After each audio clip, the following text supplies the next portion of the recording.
Basically acting is my first love. School में क्योंकि theatre की अपॉर्चुनिटी मिली, स्टेज पे एक्टिंग करने का मौका मिला तो बड़ा मजा आता था क्योंकि इंस्टेंट रिएक्शन ऑडियंस की तरफ मिलता था।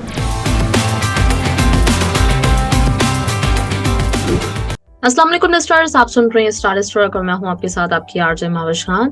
और आज हमारे साथ एक बड़ी ही जबरदस्त सी पर्सनालिटी मौजूद है, एक बड़ी जबरदस्त शख्सियत। इन दिनों हम उनको देख रहे हैं मुख्तलिफ ड्रामा सीरियल्स में, जो कि हमारे बड़े फेवरेट भी हैं। तो मैं इनवाइट करूंगी अपने शो में आज राना माजिद खान साहब को, और इनको वेलकम कहते हैं और बात का सिलसिला शुरू करते हैं। अस्सलाम वालेकुम। जी वालेकुम, thank you so much for having me on the show. Thank you so much आपका। काफी दिनों से मैं आपके पीछे पड़ी हुई थी, ये प्लीज हमें इंटरव्यू दे दीजिए। तो बिलाखिर आज ये हो रहा है और हम बात कर रहे हैं। आपकी परफॉर्मेंस देख रहे हैं इस वक्त, नीम में, नौरोज में, दोनों में ही बहुत जबरदस्त है। अच्छा, मुझे पता चला कि इससे पहले जो बिछड़ गए उसमें भी आप थे, और साथ जी। में आपने कोई चांद रख भी किया था, और हम दो हमारे दो, ये सारे सीरियल सब कर चुके हैं। लेकिन इत्तेफाक से मैंने नीम और नौरोज देखा है। अच्छा जी जी जी, तो बिल्कुल बहुत अच्छा बिल्कुल। लग रहा है, बहुत अच्छी परफॉर्मेंस आपकी, और बड़ा मजा आ रहा है आपको देखते हुए।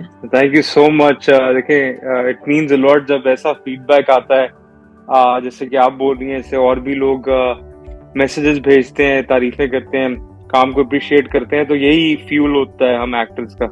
So it gives us immense encouragement, और दिल करता है कि और बेहतर करें आइंदा। तो बड़ा अच्छा लगता है। Thank you. चलिए, इस पे हम मजीद बात करेंगे। पहले तो मैं जानना चाहती हूँ कि मेरा ख्याल है आपने LLB किया हुआ है, अभी जो मैं देख रही थी आपकी सारी। हाँ, तो फिर एक्टिंग की तरफ कैसे हुआ? Acting basically, acting is my first love since school. I been acting. तो हम लोग थिएटर किया करते थे स्कूल में, डिफरेंट कॉम्पिटिशन्स में हिस्सा लिया करते थे। So when I was doing my A levels, I did a lot of plays in Lahore, और डिफरेंट इवेंट्स हुआ करते थे। लम्स के अंदर, लम्स एक यूनिवर्सिटी, आपको पता होगा। बिल्कुल बिल्कुल पता है। और LGS के कुछ इवेंट्स होते थे, तो उस साल A levels के दौरान हमने वो पूरा साल सारे इवेंट्स बैग किए थे, अवार्ड्स A levels में। तो वो क्योंकि बड़ा एक पैशन था मुझे शुरू से, और फिल्में देखने का बड़ा शौक था हमेशा से। और तो बचपन से ही बेसिकली एक्टिंग का शौक बचपन से था, लेकिन ये मैच्योर हुआ ज्यादा स्कूल में, क्योंकि थिएटर की अपॉर्चुनिटी मिली, स्टेज पे एक्टिंग करने का मौका मिला तो बड़ा मजा आता था, क्योंकि इंस्टेंट रिएक्शन ऑडियंस की तरफ मिलता था, ऑडियंस की तरफ से, तो बड़ा जबरदस्त लगता था। तो फिर A levels के बाद मैंने कराची में कुछ कमर्शियल प्लेस किए, सिर्फ शौक के लिए, मतलब कोई प्लान नहीं था to pursue acting as career. But जब मैं कराची गया, कराची की बड़ी जबरदस्त है, वहाँ पे ट्रेंड है थिएटर को देखने का, और लोग बड़ा सराहते हैं आपके काम को। तो उसके बाद से बड़ा सीरियसली लेना स्टार्ट कर दिया मैंने। तो दैट्स हाउ इट हैपेंड। फिर LLB किया। LLB करके मैंने ये सोचा कि यार मजा तो एक्टिंग में ही आता है, तो उसी को परस्यू करना चाहिए। फिर आपका ये सिलसिला शुरू हो गया, और आपको सबसे पहले इंट्रोड्यूस किसने करवाया? कमर्शियल्स में, ड्रामे में, किसने सबसे पहले, मतलब किसको सहरा जाता है कि उसने आपको इंट्रोड्यूस कराया? कमर्शियल्स तो मैंने नहीं किए आज तक, प्योरली एक्टिंग में ही रहा हूँ मैं।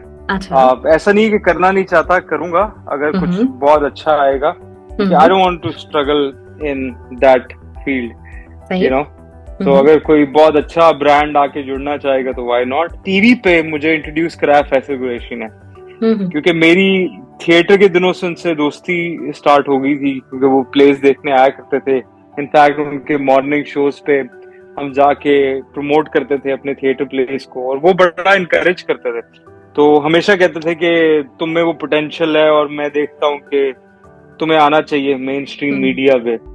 तो मैंने कहा जी, अपॉर्चुनिटी होगी तो why not. So he casted me for the first time in a serial called भीगी पलके। अब वो देखना नहीं, आपने, बहुत बुरा काम था मेरा क्योंकि पहला था। तो या that's how it all started. तो ये सैराफ मैं फैसल कुरैशी साहब के गले में डालना चाहता हूँ। सही, जबरदस्त। फैसल कुरैशी ने आपको इंट्रोड्यूस कराया था। वैसे फैसल कुरैशी जो है वो काफी न्यू टैलेंट जो है वो इंट्रोड्यूस करवाते हैं, और बहुत इनकरेज भी करते हैं जितने न्यू लोग हैं। तो जबरदस्त। अच्छा, फिर उसके बाद मेरे बिल्कुल बड़े भाइयों की तरह है, is like really close to me. और मैं बड़ी रिस्पेक्ट करता हूँ उनकी, ऐसे ही है। जबरदस्त जबरदस्त। फिर कोई चांद रख मैंने देखा नहीं है, लेकिन उसका ओएसटी भी बहुत मशहूर हुआ था, ड्रामा सीरियल खुद भी बहुत मशहूर हुआ था। तो उस तक कैसे आए, और उस तक मतलब आने तक आपको लगता है कि एक्टिंग बेहतर हो गई थी आपकी? क्योंकि मैं कोई कमेंट इसलिए नहीं दे सकती, मैंने देखा नहीं था। जी जी, बहुत बेहतर होगी थी। क्योंकि तो उसमें रोल क्या था आपका? क्योंकि आपका जो देखिए, थिएटर से आते हैं ना जब इंसान टीवी पे, हम्म तो बड़े डिफरेंट, ये और लोग अगर सुन रहे हो जो जिनका थिएटर से ताल्लुक है और टीवी करना चाहते हैं या कर रहे हैं ऑलरेडी, तो उनके लिए भी हेल्पफुल है कि हम आते हैं टीवी पे, तो हमें समझना चाहिए कि TV is a different medium all together. तो हमें बड़ा डिफरेंट एक्ट करना पड़ता है, आपको अपनी आवाज से खेलना पड़ता है, आपको अपना एक्सप्रेशन थोड़ा कंट्रोल करना पड़ता है। तो ये चीजें आहिस्ता आहिस्ता आप सीखते हो।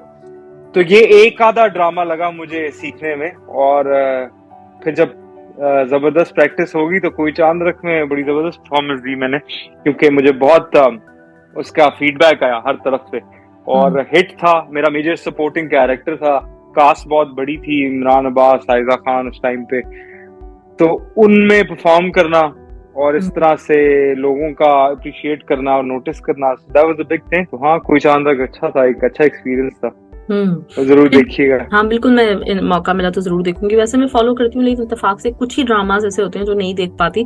फिर इसी तरह जो बिछड़ गए, मैंने कुछ एपिसोड उसकी देखी थी, लेकिन इसके बावजूद भी मतलब मैं नोटिस नहीं कर पाई सब लोगों को। तो उसमें भी आपने काम किया, वो बहुत हिट सीरियल था मुझे पता है, और उसको लोगों ने पसंद इसलिए भी बहुत किया क्योंकि उसका टॉपिक जो था वो बड़ा सेंसिटिव था। तो उसमें कैसा एक्सपीरियंस रहा आपका कि आप वहां पे एक फौजी का किरदार अदा कर रहे थे? Was a very different experience for me, बड़ा जबरदस्त एक लर्निंग एक्सपीरियंस था, और बहुत हट के था क्योंकि रेगुलर ड्रामा नहीं था। एक तो हिस्ट्री पे बेस्ड था, 1971 वॉर पे था, इटसेल्फ एक बड़ा इंटरेस्टिंग टॉपिक था, और for the very first time Pakistan अपने मीडिया के थ्रू अपना नैरेटिव दे रहा था बेसिकली 71 वॉर पे। वरना हम लोग बात नहीं करते थे 1971 की, हम 65 की बात करते थे कि जी वो जीते हुए, हम 71 हारे हैं, तो 71 क्या था, मतलब इग्नोर सा कर देते थे हम topic. So for the first time हमने उस इशू को एड्रेस किया कि actually what happened back then, तो वो एक बड़ा इंटरेस्टिंग था टॉपिक इटसेल्फ। फिर Haissam Hussain is one of the finest directors in Pakistan, उनके साथ काम करने का मौका मिल रहा था, तो बड़ा एक जबरदस्त एक्सपीरियंस था, और बड़ा जबरदस्त उन्होंने शूट किया, screen play, cinematography, shooting style, it was very different. और फिर कप्तान का कैरेक्टर करना, मेरा जो कैरेक्टर था सबसे करेजियस कैप्टन का था, क्योंकि वो मेरा कैरेक्टर शहीद भी हो जाता है एक एपिसोड में जाके, तो वो बड़ा ब्रेव, करेजियस और नडर किस्म का कैप्टन होता है, और बहुत क्लासी होता है, बड़ा पढ़ा लिखा भी, सोर्ड ऑफ ऑनर लिया होता है उसने ट्रेनिंग के दौरान अपनी जो एकेडमी है।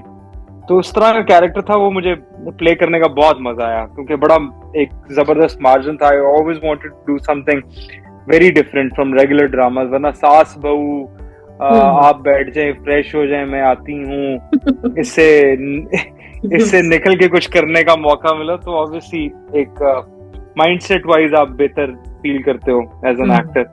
तो जबरदस्त जो बिछड़ गए is something that will remain forever in my memories, in my heart, और बड़ा अच्छा एक्सपीरियंस था जो बिछड़ गए। जबरदस्त जबरदस्त। अच्छा, अभी आप जिन 2 ड्रामा सीरियल्स में काम कर रहे हैं, वो भी अगर देखा जाए तो वो भी ना मतलब एक टॉपिक बेस हैं, और काशिफ अनवर, मैं बड़ी फैन हूँ उनकी। लिखते हैं थोड़ा सा हटके लिखते हैं, जो आम जो एक हम देखते हैं ना राइटिंग स्टाइल, उससे उनका डिफरेंट स्टाइल होता है। उसमें उनकी अपनी फिलॉसफी हमें नजर आती है कि उनकी इतनी सोच है। यूजुअली क्या होता है, राइटर किरदारों को छोड़ देता है, लेकिन काशिफ अनवर की सोच उनके ड्रामे में नजर आती है, जिसकी मैं मतलब पर्सनली फैन हूँ। आपको कैसा लग रहा है काम करते हुए उनके साथ? जी, काशिफ भाई एक तो मेरे बहुत पुराने दोस्त हैं, भाइयों की तरह हैं, और जो आप बात कर रही हैं उनका राइटिंग स्टाइल और जिस तरह वो डिफरेंट लिखते हैं, मैं उससे बाखूबी वाकिफ हूँ। और क्योंकि हमने एक थिएटर प्ले भी किया हुआ है इकट्ठे कराची में बैक इन 2013, सो हमारी काफी लंबी दोस्ती है। और काशिफ भाई और मैं, हमने कराची में बड़ा वक्त गुजारा है इकट्ठे, अपना स्ट्रगलिंग पीरियड गुजारा है वहां पे बड़ा मौका मिला हमें एक दूसरे को समझने का, इंफॉर्मेशन एक्सचेंज करने का, कि वो कैसे देखते हैं, आइडियाज को, क्रिएटिविटी को, प्लस म्यूजिक में उनको बड़ा अबूर हासिल है, शायद एक बहुत कम लोगों को पता है। He is a very good guitarist और वो गाने लिखते भी हैं, अपने ड्रामों में भी लिखते हैं गाने और कॉम्पोजिशंस भी बनाते हैं। तो एक बड़ा मजेदार हमारी दोस्ती थी कि हम वैसे भी एक दूसरे को समझते थे और आर्ट को लेके भी हमारा बड़ा कनेक्ट था। और जो स्क्रिप्ट राइटिंग है, मैं तो खैर एक सफा भी नहीं लिख सकता, तो मुझे तो कोई खास पता नहीं है स्टोरी टेलिंग और स्क्रिप्ट राइटिंग का। तो काशिफ भाई के हमेशा से थॉट्स मैं सुनता था और हमारी जो डिस्कशन होती थी, मैं हमेशा उनसे कहता था कि यार ये चीज बड़ा मेन स्ट्रीम पे आना चाहिए और ये मतलब मंजर आम पे आना चाहिए। तो बड़ा मुझे आज खुशी महसूस होती है। आज it's just like a dream come true because we used to discuss all these things कि अगर इस तरह होना चाहिए, कहानी इस तरह की होनी चाहिए, इस तरह प्रोड्यूस होनी चाहिए या इस तरह एक्ट करना चाहिए। तो काफी इंडस्ट्री को लेके हम काफी बातें करते थे और आज हम इकट्ठे काम कर चुके हैं नौरोज में, नीम में। तो it's just like a dream come true. तो बहुत इससे अच्छा तो कुछ भी नहीं है मेरे लिए कि हम जो बातें करते थे, जो सोचते थे, आज वो हम एग्जीक्यूट कर रहे हैं बेसिकली। तो इट्स अ बिग थिंग। आपके हिसाब से मतलब ये जो ड्रामा है उसको एजुकेशनल पर्पस के लिए यूज होना चाहिए? मतलब आप समझते हैं कि एक मतलब हमारी एक जो है ना सोसाइटी में जो एक पर्सपेक्टिव है ड्रामे के हवाले से, लोग ये समझते हैं कि ड्रामा जो है वो सिर्फ एंटरटेनमेंट दे, हमें कोई जरूरत नहीं है एजुकेट करने की। मतलब एजुकेट हम क्यों करें, अगर किसी ने पढ़ना ही है, कुछ करने की किताबें मौजूद हैं, क्या जरूरत है हम ड्रामे के थ्रू किसी को एजुकेट करने की कोशिश करें, किसी की सोच बदलने की कोशिश करें? तो आपका क्या ख्याल है इस बारे में? जी, स्टोरी टेलिंग, फिल्म मेकिंग एक बहुत अच्छा मीडियम है लोगों तक अपनी बात पहुंचाने का और लोगों को एक्चुअली एजुकेट करने का भी। तो मेरे ख्याल से बिल्कुल एजुकेट करना चाहिए लोगों को, बिल्कुल उनको सही राह दिखानी चाहिए। जहां हम बात करते हैं कि हम टिपिकल ड्रामे देख रहे हैं, वही सास बहू चल रही है, नेगेटिविटी दिखा रहे हैं, तो वहां अगर हम एजुकेट कर रहे हैं किसी को और अच्छी बात फैला रहे हैं, तो वहां पे फिर अब रोना क्यों रो रहे हैं लोग? है ना? सीरियसली हमारे यहाँ ड्रामा पाकिस्तान में अगर देखा जाए तो हमारी एक वाहिद एंटरटेनमेंट है। हम सब बैठ के मतलब बच्चा बूढ़ा सब बैठ के एक जगह पर ड्रामा देख रहा है, तो वो डेफिनेटली उसको कुछ अच्छी चीजें सीखनी चाहिए। ऐसी कुछ चीजें होनी चाहिए छोटी छोटी अपनी जिंदगी में हम इम्प्लीमेंट कर सकें। जैसे मैंने जिमल का कहा, तो जिमल का कैरेक्टर तालीम के लिए काम कर रहा है। हम देख रहे हैं थ्रू आउट उसकी एक जर्नी है जिसमें वो बच्चों के लिए कभी कुछ प्लान करती है, कभी कुछ प्लान करती है। और वो अगर हम सब लोग समझें कि जो हमारी यहाँ की लड़कियां हैं, अगर हर 10 में से कोई एक लड़की भी खड़ी हो जाए इस कॉज के लिए, तो कितनी हमारे यहाँ बेहतरी आ सकती है। एब्सोल्युटली, यही पॉइंट है उस स्क्रिप्ट का, यही एक वो मैसेज है जो देना चाह रहे हैं। तो अगर आपको ये, जैसे आपने बड़ी अच्छी बात की, अगर ऐसा होना स्टार्ट हो जाए तो कितनी अच्छी बात है, कितना अच्छा काम कर दिया एक स्क्रिप्ट के थ्रू। एक मीडियम है, उसमें एंटरटेन भी किया आपने, कहानी भी सुनाई, लेकिन आप सोसाइटी में कुछ कंट्रीब्यूट कर रहे हैं बेसिकली। तो हर चीज पैसा कमाना नहीं होती, शोहरत कमाना नहीं होती। अगर आप किसी काम के जरिए कुछ लोगों के लिए बेहतर कर सकते हैं, तो मेरे ख्याल से उससे अच्छी चीज कोई भी नहीं है। अच्छा, दोनों जो इस वक्त ड्रामा सीरियल्स चल रहे हैं, इसमें आपका फेवरेट कौन सा किरदार है अपना? किसमें ज्यादा आप अपने आप को पसंद कर रहे हैं? Obviously नौरोज, obviously तो आंखें बंद करके नौरोज। रुस्तम का कैरेक्टर सही। तो रुस्तम में भी मतलब अभी जो second last I think episode थी जिसमें आप बैठे हुए थे और आपकी मतलब दिखा रहा था कि जो माँ बनी हुई है वो आपके ऑयलिंग कर रही हैं और उसमें आपके कुछ डायलॉग्स हैं, तो वो बड़े जानदार थे, आपके एक्सप्रेशन बड़े कमाल थे। और उसमें एक चीज मैंने और नोट की, वो थोड़ी सी मतलब जो ना मुझे हटके लगी। उससे पहले मैं आपको देख रही थी लुक वाइज, मतलब हाँ राणा माजिद खान ही लग रहे थे। उसमें मैंने नोट किया कि आप बहुत ज्यादा अक्षय कुमार से रिजेंबल करते हैं। किसी ने बोला आपसे?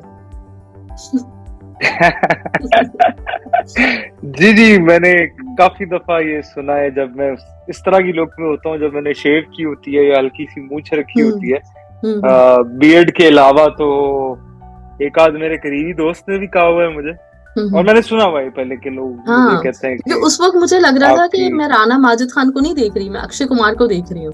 तो उस वक्त बिल्कुल आपकी बहुत ज्यादा इतना ज्यादा भी नहीं लग रहा। नहीं बाकी है आप। मुझे पर्सनली मुझसे पूछे तो मुझे नहीं लगता पर्सनली, अगर मुझसे पूछे, लेकिन लोगों ने मुझे जरूर कहा है, जैसे आपने भी बोला तो ऐसा है, मैंने सुना है पहले ये। अच्छा, लेकिन सही। वो जिस सीन की आप बात कर रही हैं, that is really close to my heart, और इतना जबरदस्त लिखा है काशिफ अनवर साहब ने कि मतलब जब मैंने वो पढ़ा तो बस मैं बैठ गया। मैंने कहा यार ये तो, इसके साथ कुछ 19-20 नहीं हो सकता इस सीन के साथ, इस पे 100% देना पड़ना है यहाँ पे, क्योंकि इतना अच्छा लिखा हुआ है। तो वही हुआ जब हमने वो किया, और शहजाद कश्मीरी जो डायरेक्टर है हमारे, शहजाद भाई एक तो बड़े कमाल इंसान है, जितने अच्छे वो डायरेक्टर हैं उससे बेहतर इंसान है वो बेसिकली। और उनका काम करने का तरीका मुझे बड़ा पसंद है, बड़ा कंफर्टेबल करते हैं अपने एक्टर को, और बड़ी इंकरेजमेंट मिलती है उनके साथ काम करते हुए। सो जब मैंने वो सीन खत्म किया तो शहजाद भाई ने बहुत अप्रिशिएट किया मुझे। उन्होंने कहा यार ये जबरदस्त, ये कुछ कमाल हो गया इस सीन में। तो क्योंकि वो इमोशनली वो कनेक्ट था शायद उसके अंदर, कि लोग उससे कनेक्ट कर जाएं उस सीन के साथ, और जो सारी उसकी बातें हैं, क्योंकि बिल्कुल एक इनोसेंट वो बंदा था, एक गांव से ताल्लुक रखता था, जिसका नाम खादिम था, और उसके बड़े बड़े ख्वाब थे, और वो अपनी फाइनेंशियल हालात को लेके जरा सोचता था, और दुनिया में बाहर देखता था तो कहता था यार लोगों के पास जीप्स हैं, गाड़ियां हैं, पैसा है, पावर है, तो वो सब बड़ा फैसिनेट करती थी उसे उस एज से। तो वो सारा कुछ उसकी पूरा कैरेक्टर बेसिकली उस सीन में हमने दिखाने की कोशिश की है कि कैसे वो खादिम से रुस्तम बना, और क्या वजह थी कि वो खादिम से रुस्तम बना। तो I think that was so beautifully written, और अल्लाह का शुक्र है कि वो ठीक ठाक एग्जीक्यूट हो गया। नहीं, आपकी परफॉर्मेंस बहुत जबरदस्त थी उसमें, जो वो एक्सप्रेशन जो उसकी जरूरत थी ना, वो बिल्कुल आपकी तरफ से आए। अच्छा, एक और जिसमें जो मेरा ख्याल है पहले ही आपका एक तरह से कहना चाहिए अपीयरेंस थी नौरोज में, तकरीबन पहला सीन था जिसमें आप वो होटल जाते हैं और वो उसको निकाल के बाहर फेंकते हैं और मारते हैं उसे। तो उस वक्त जो आपकी मावरा पे नजर गई है, वो भी मतलब आपके जो एक्सप्रेशन थे ना, बड़े देखने वाले थे। वो उसमें सब कुछ था कि वो फौरन से पता चल गया था कि अच्छा आगे अब क्या करने वाला है ये वाला कैरेक्टर इस बंदी के लिए। Thank you. बस कुछ ऐसा नहीं था कि मैंने कोई प्लान किया हुआ था कि मैं ऐसे करूंगा। बस कोशिश करते हैं कि जैसे मैंने आपको बताया, नौरोज जब मैंने काम करना स्टार्ट किया, जब मुझे पता चला कि मैं एक किरदार कर रहा हूँ, और जब मुझे पता चला कि किरदार है क्या, कहानी क्या है, तो वो मैं बड़ा खुश था और बड़ा एक्साइटेड था रुस्तम के कैरेक्टर को लेके। जब मैंने सुना कि होटल वाले सीन में, क्योंकि इसमें सबसे अच्छी बात यह कि मुझे मौका मिलता था काशिफ भाई के साथ बैठ के डिस्कस करने का एट द सेम टाइम, और अगले दिन मैं शूट पे जाता था तो शहजाद भाई से भी डिस्कशन होती थी। तो राइटर डायरेक्टर हम तीनों कह लें कि रुस्तम को अगर एक किरदार को ले लें तो हम सब एक पेज पे थे, हम अलाइंड थे कि हाँ ये किरदार ऐसे ही है, ये ऐसे ही होगा। तो मैं कोई ज्यादा प्रिपेयर नहीं करता अपने कैरेक्टर को, ज्यादा कुछ प्रैक्टिस नहीं करता कि मैं ऐसे करने वाला हूँ कल, कुछ भी नहीं करता। मैं सिर्फ उसको सोचता हूँ किरदार को कि ये इसका माइंडसेट ऐसा है, इसकी बॉडी लैंग्वेज ऐसी होगी, ये इस तरह का इंसान है। तो वो बस उस मोमेंट पे हो गया जो हुआ होटल वाले सीन में, क्योंकि मैंने जब सुना कि अच्छा यूं काउंटर से निकाल के उस बंदे को मारेगा, तो काशिफ भाई ने जब नरेट किया ये सीन, तो मैंने कहा यार जबरदस्त, ये तो बड़ा फिल्मी सा लगेगा, बड़ा अच्छा लगेगा अगर ये एग्जीक्यूट। पहले तो मैं सोचने बैठ गया कि काउंटर से बंदा उठाऊंगा कैसे। तो लेकिन मैं बड़ा एक्साइटेड था कि यार अगर ऐसा करने को मिल रहा है तो मुझे इसमें मैं अपना 110% दूंगा, क्योंकि ये ऐसी अपॉर्चुनिटी नहीं मिलती आपको, ऐसे सीन्स ही नहीं मिलते आजकल के ड्रामों में या कंटेंट में। जैसे मैं जो बिछड़ के का बता रहा था, उसमें भी मेरे पास लकीली कुछ ऐसे ग्रेट सीन्स थे जो एक्टर्स को बहुत कम मिलते हैं। तो same here, I just got lucky के इतना जबरदस्त सीन था कि काउंटर से निकालना था, वो उस मोमेंट में हो गया। उसको उठा के बाहर फेंका उसको, क्योंकि वो जो पॉइंट वो था कि वो जब लड़की को देखता है, मावरा को देखता है वो बंदा रुस्तम, तो वो सब कुछ सेकंड्स में उसको समझ आ जाता है कि अच्छा इसके साथ हुई है वाकई ज्यादती, ये मासूम लड़की है, और उसको उसी मोमेंट पे वो अच्छी लग गई है। विद इन फ्यू सेकेंड्स वो आंखों से नजर आना चाहिए था और वो हो गया मोमेंट पे। मैंने इसके लिए कोई प्रैक्टिस नहीं की थी, बस वो मोमेंट पे हो गया। जबरदस्त। अच्छा, और हर दफा जब जेल में वो आपसे मिलने आती हैं और आप कहते हैं बस 1 मिनट रुकना, तो वो वाला भी एक बड़े मजे का होता है कि वो जिस तरह से आप थोड़ी देर के लिए बिल्कुल एकदम लगता है कि बंदा ना मतलब कहीं और चला गया है, तो भी लेकिन लगता बड़ा मजे का है, वो बड़े अच्छे आप एक्सप्रेशन देते हैं उसमें भी। अच्छा, अभी जैसे नीम पहले शुरू हुआ था, फिर बाद में नौरोज आया। नीम में जो आपका कैरेक्टर है वो आप एक दोस्त का किरदार अदा कर रहे हैं, उसको सपोर्ट कर रहे हैं, तो उसमें आपकी लुक्स वगैरह बिल्कुल डिफरेंट थी, मतलब कोई इतना नोटिस नहीं करेगा कि इस कैरेक्टर को भी मतलब बहुत नोटिस करना है। लेकिन जब आप नौरोज में आपकी एंट्री हुई है तो लुक बिल्कुल चेंज, एक हीरोइक बिल्कुल ना, एक बंदा है कि वो दिखने में लग रहा है कि है ब्रेव, कुछ करने वाला। तो लुक्स के ऊपर कितना काम करते हैं आप? क्योंकि जो बिछड़ गए के मैंने कुछ देखे, आपके क्लिप्स देखे, तो उसमें अब लग रहा है कि हाँ ये मतलब बंदा जो है ना ये फौज में ही होता है। तो हर जगह आपकी लुक्स बड़ी मैंने देखा डिफरेंट है, तो कितना काम करते हैं इसमें? आप एक ही शक्ल लेके जब डिफरेंट कैरेक्टर में घुसते रहेंगे, सेम एक्टिंग करते रहेंगे, तो क्या इम्पैक्ट पड़ेगा और क्या फर्क लगेगा लोगों को कि यार अच्छा यार ये फलाना किरदार था, ये फलाना किरदार था। वो तो फिर मैं ही राना माजिद ही नजर आऊंगा आपको हर जगह, कि एक ही लुक में मैं हर जगह चला। जो बिछड़ गए में जैसे मैंने मूंछ रखी थी उस कैप्टन के लिए, जिस तरह कैप्टन की बॉडी लैंग्वेज होती है, उस पर हमने बहुत काम किया था। एक्चुअली 10-12 दिन हम ट्रेनिंग करते रहे थे उसके लिए। एक्चुअली जो पीएमए के इंस्ट्रक्टर थे वो हमारे साथ लगे हुए थे, जो रह चुके हुए इंस्ट्रक्टर। तो हम लोग आर्मी यूनिट्स में होते थे उन दिनों, और वो लोग हमें वो सारी बॉडी लैंग्वेज और क्या करते हैं वो लोग, सैल्यूट कैसे मारते हैं, परेड कैसे करते हैं, वो जो सारा कुछ हमने सीखा। तो दैट रियली हेल्प कि हम उस बॉडी लैंग्वेज, उस किरदार के अंदर उसको और रियलिस्टिक बनाएं। तो कैप्टन सलाउद्दीन में इसीलिए मैंने मूंछ रखी है, उसके टफ बंदा था, ब्रेव बंदा था, करेजियस था। तो एक डिमांड थी कैरेक्टर की कि लुक होनी चाहिए। उस जमाने में हमने 71 दिखाया था, तो mooche was perfect for a character like captain Salahuddin. जब नीम की बात करते हैं, नीम में जब आप देखें, हालांकि मेरा इतना बड़ा कैरेक्टर नहीं है उसमें, उस कैरेक्टर को देखें तो वो मोहब्बत में हारा हुआ इंसान है। वो थोड़ा सा कह लें कि अगर मेरी अपनी एज, आई एम अराउंड 31, तो मेरी एज से वो ज्यादा का लगता है वो किरदार, कि वो एक्सपीरियंस्ड है, मोहब्बत में हार चुका हुआ है, धक्के खा चुका हुआ है, सब कर चुका हुआ है अपनी जिंदगी में, और अब बस अपनी जिंदगी गुजार अमेरिका में, जो भी थोड़ी टैक्सी चला लेता है, थोड़े यहाँ से पैसे कमा लेता है, बस सुकून कर रहा है अमेरिका के अंदर। इस तरह का कैरेक्टर था। उसके लिए मैंने सोचा कि यार मैं नॉर्मल हीरोइक लुक्स में नहीं जा सकता उस कैरेक्टर में। तो मैंने सोचा कि अच्छा यार, मैंने बाल छोटे करा दिए, इतने मेरे बाल हैं उसके अंदर, वेट थोड़ा गेन है, मैंने बहुत खाना पीना स्टार्ट किया। मैंने कहा ठीक है, क्योंकि ये मोहब्बत में हारा हुआ इंसान है, ये फैसल भाई है, ये फैसल कोई हीरो नहीं है, ये फैसल भाई ये अपने जमाने में एक हीरो था। ठीक है, जब इसको मोहब्बत हुई होगी तब ये हीरो था, लेकिन मोहब्बत नहीं मिली, फिर अब ये ऐसा हो गया।